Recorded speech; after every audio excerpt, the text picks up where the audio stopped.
Welcome. This is Radio Pras.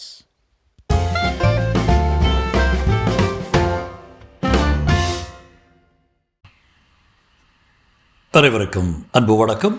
இன்றைக்கு ஒரு ஒரு ஒரு குறுநாவல், ராஜேஷ்குமாரின் குறுநாவல் என்று. நாவலின் பெயர் நீல நிலா பாகம் 1. சிங்கார சென்னை தோல் சீவிய பீட்ரூட் நிறத்தில் விடிந்து கொண்டிருந்தது.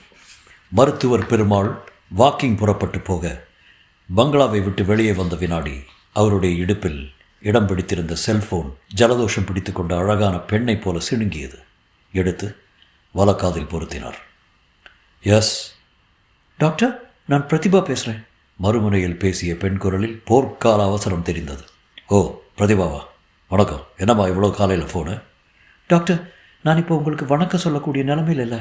நீங்கள் உடனே புறப்பட்டு கோவர்தன் மருத்துவமனைக்கு வாங்க. மருத்துவமனைக்கு வர்றதா? யாருக்கு என்னாச்சுமா? டாக்டர், அப்பா மாடிப்படியில் இறங்கும்போது நிலத்தடு மாதிரி கீழே விழுந்துட்டாரு. தலையில் பலத்த அடி. அடடே, நீ இப்போ எங்கேருந்து பேசிகிட்டு இருக்கேம்மா? கோவர்தன் மருத்துவமனையில் இருந்து டாக்டர். அப்பாவுக்கு ஒன்றும் பயப்படுற மாதிரி இல்லையே? ரத்தம் ரொம்பவும் வெளியேறிடுச்சு. அப்பாவை ஐசி யூனிட்டில் வச்சு பார்த்துட்ருக்காங்க. குடும்ப டாக்டருங்கிற முறையில் நீங்கள் மருத்துவமனைக்கு வந்து இங்கே இருக்கிற டாக்டர்கிட்ட பேசினா பரவாயில்ல. பயப்படாதம்மா, அப்பாவுக்கு ஒன்றும் ஆகாது. நான் உடனே புறப்பட்டு வரேன். உன்னோட அண்ணன்கள் நவநீதனும் சிவசங்கரும் பக்கத்தில் இருக்காங்களா?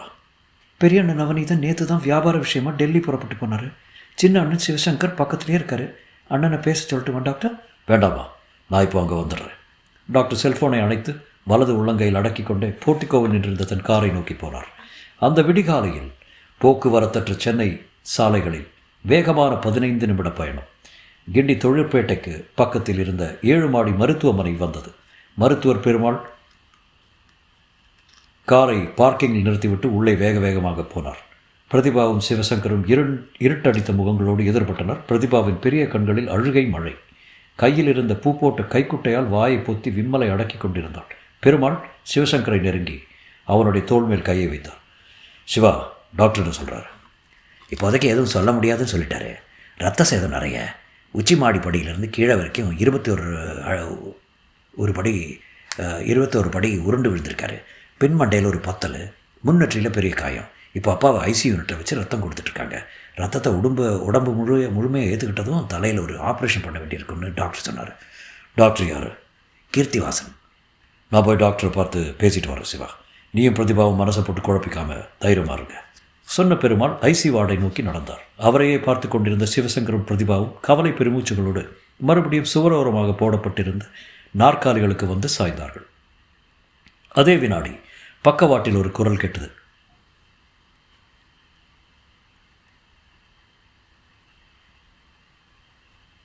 ஹலோ.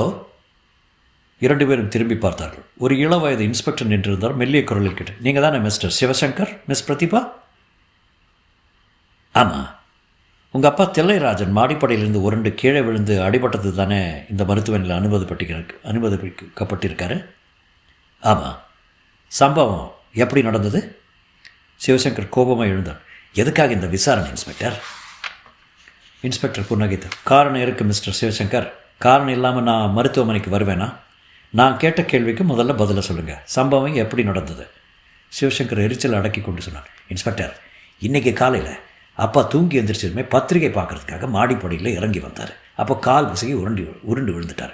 பின்னர் தலையில் பலத்த காயம். அவர் அடிபட்டு ஆஸ்பத்திரியில் இருக்கிறதுக்காக உங்களுக்கு யார் சொன்னாங்க? ஒரு ஃபோன் வந்தது. பேசினவங்க தன் பேரை சொல்லாமல் விஷயத்தை மட்டும் சொல்லிட்டு வச்சுட்டாங்க. ஃபோனில் என்னன்னு சொன்னாங்க? அவங்க வேறு மாதிரி சொன்னாங்க. வேறு மாதிரின்னா?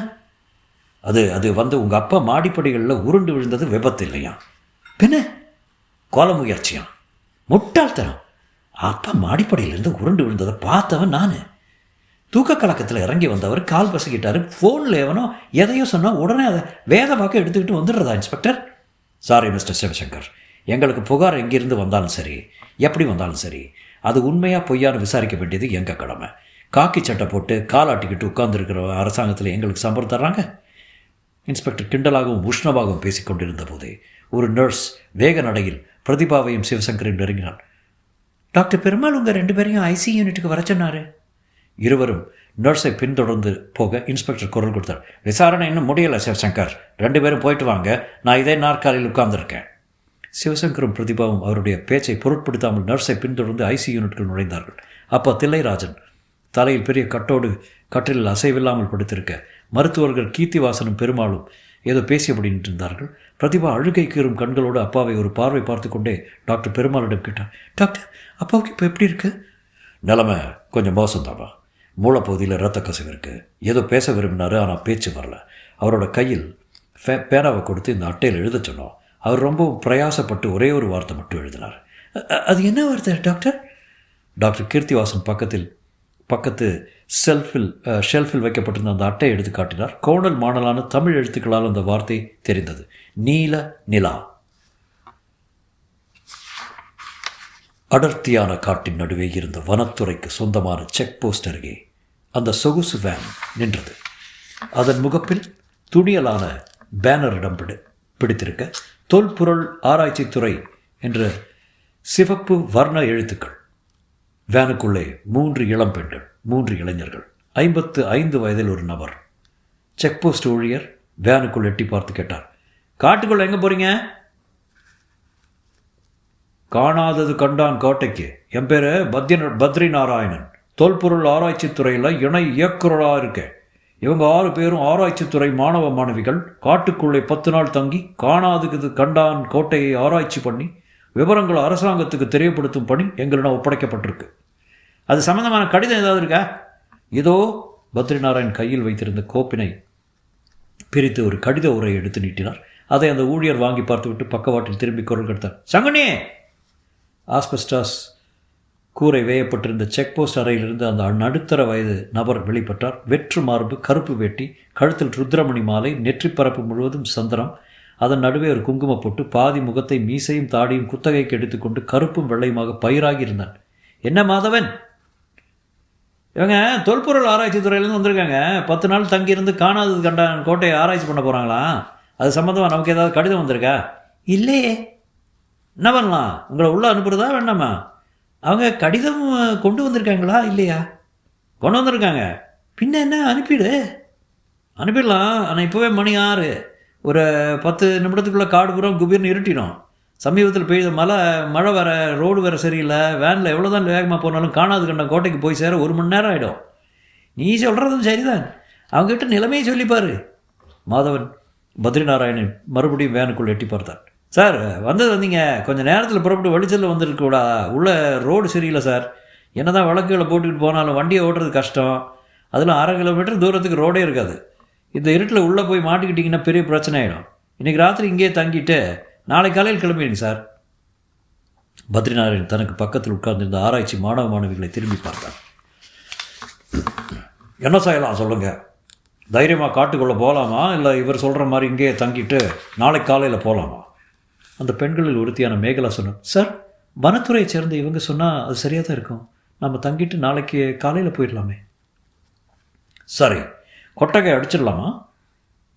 பத்ரிநாராயணன் ஃபேன் கதவை திறந்து கொண்டு கீழே இறங்க மற்ற 6 பேரும்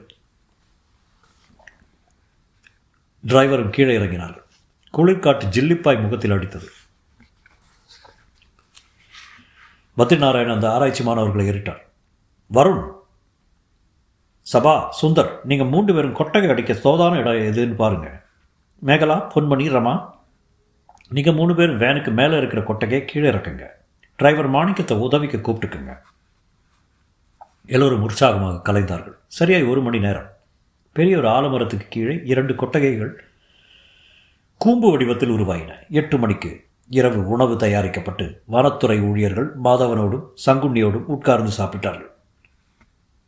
அவர்கள் சகஜமாக பழக ஆரம்பித்ததும் மேகலா கேட்டான், என்ன சங்குண்ணி, உங்களை பார்த்தா வனத்துறை ஊழியர் மாதிரியே தெரியல. கருப்பு வேட்டி, ருத்ரமணி மாலை, நெற்றி நிறைய சந்தனப்பூச்சு, குங்குமம் போட்டு ஏதோ சாமியார் மாதிரி இருக்கீங்க. சங்குண்ணி பதில் சொல்லாமல் புன்னகைக்க மாதவன் சொன்னான், கடந்த 6 மாதமாக சங்குண்ணிக்கு இதுதான் காலம்.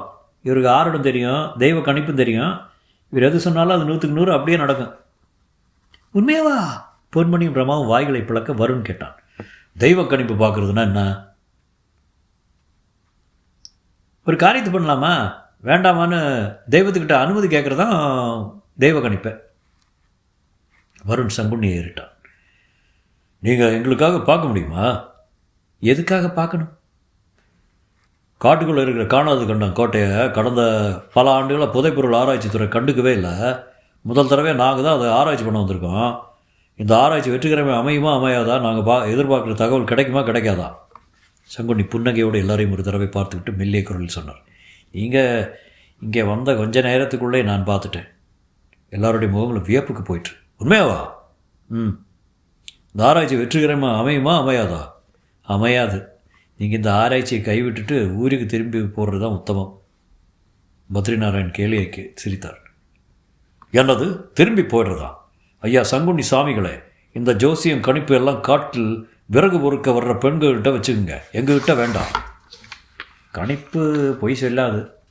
சாமிகளே, இது கம்ப்யூட்டர் யுகம் வரும்னு சொல்லிவிட்டு பெரிய குரலில் சிரிக்க சங்குனி தன் இடக்கையை உயர்த்தி அந்த சிரிப்பை அணைத்து விட்டு எல்லோரையும் பார்த்தபடி உரத்த குரலில் சொன்னார். இங்கே இந்த காட்டுக்குள்ளே போகலாம், காணாதது கண்டான் கோட்டையில் ஆராய்ச்சிகளை மேற்கொள்ளலாம். ஆனால் உள்ளே போகும்போது 8 பேராக இருக்கிற நீங்கள் வரும்போது 4 பேராக தான் வருவீங்க. உயிரோடு இருக்க போகிற அந்த 4 பேர் யாருங்கிறத விதி தான் முடிவு செய்யும். சங்குனியின் பேச்சில் குழு என வீசிக்கொண்டிருந்த குளிர்காற்றும் உறைந்தது. தொடரும்.